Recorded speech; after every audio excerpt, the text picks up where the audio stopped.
leadership that is now changing lives began before the world was even introduced to COVID-19.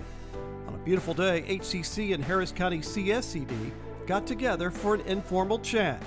The conversation was followed by a tour of HCC's educational program for inmates in the Harris County Jail.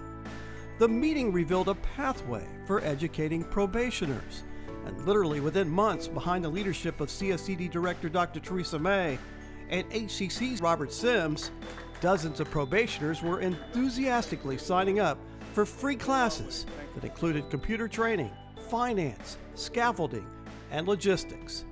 The first pilot class was held at CSCD's Residential Treatment Center. Great opportunity for people that are coming in here, because when I first got here, all we did was go to the classes that we're required to go to and learn things that are very beneficial to changing the way we think and changing the way we behave, but nothing to help us to go into a career path at all. Before long, classes were being held at two of CSCD's regional offices. But just after a few moving graduation ceremonies, the pandemic hit and the program shut down. Classes were canceled. COVID-19 forced Robert Sims and CSCD's Claude Cummings, Manager of Employment Development, to think outside the box. It was asked, how can we do this? How can we do this? And we said, okay, we kind of put our heads together and said, hey, let's go with the online format. You know, COVID-19 had little, if no silver linings whatsoever, little. But if there is one, it's the fact that HCC was able to set up these courses virtually. The virtual classes are not only successful, but because they are now online, more probationers are able to participate. For example, no transportation to get to class?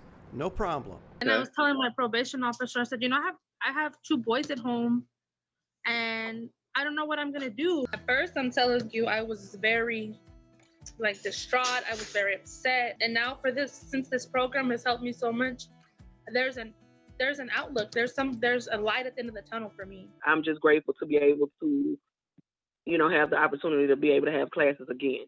Although I'm tired, at least I'm free and I'm doing productive things to basically just help me reach that next goal. The instructors tell CSCD most of the students are actually more engaged online. They communicate more. They, when they don't understand, they, email or, set up a conference call or what have you. So definitely I've seen growth in my students. To know that they're growing and we're helping them as human beings, professionally, personally, it's always a good thing. Students I know that's worked all day, they're on there at 1 or 2 o'clock in the morning doing assignments. So like I've told Mr. Sims, I've kind of turned myself around to do a little here, do a little there, and come back later here because they want this. They want to learn. They want something to fall back on. So when the pandemic leaves, Mr. Sims, and hopefully it will be gone one day. Hopefully, yes. Are we just going to, because this is so successful, this is where we're headed, or what are we going to do? If the question is, are we going to stop and go back to business as usual? Absolutely not. This online format in a correctional setting has opened up so many doors for us. Okay. Yes. And yes. No matter what happens, whether it be hurricane, another pandemic, or the city shut down, we will have the opportunity to continue classes in those settings. Like right now, just with how things are, everything is online now. I mean, from video games to even dating. Today, 22 different courses are being offered, from fundamentals of electricity and OSHA to metal repair, tailoring, and finance. A job searching class is also available. In 2020, 1,119 CSCD clients enrolled in 2,671 courses, and in the end, 703 probationers received graduation certificates.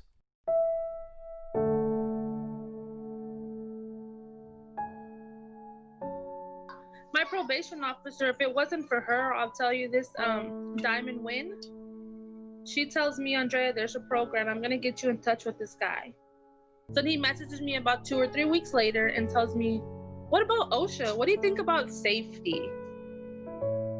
I said, well, I've always been interested in doing something like that anyways, like working in the oil field. I grew up, my parents grew up in the oil, I grew up in the oil field industry. So he was like, okay. So I started OSHA training. I did 2 classes. And next month I have another class coming up to get certified. Actually, my teacher that I'm talking to at HCC, she says once I'm finished with my last certification, my 30-hour course, that she's gonna send me to the plants out there to get she's gonna help me get my TWIC card. In my field, it has helped me kind of stand out based on just the fact that I actually do have schooling now, that I actually can say, hey, look, I have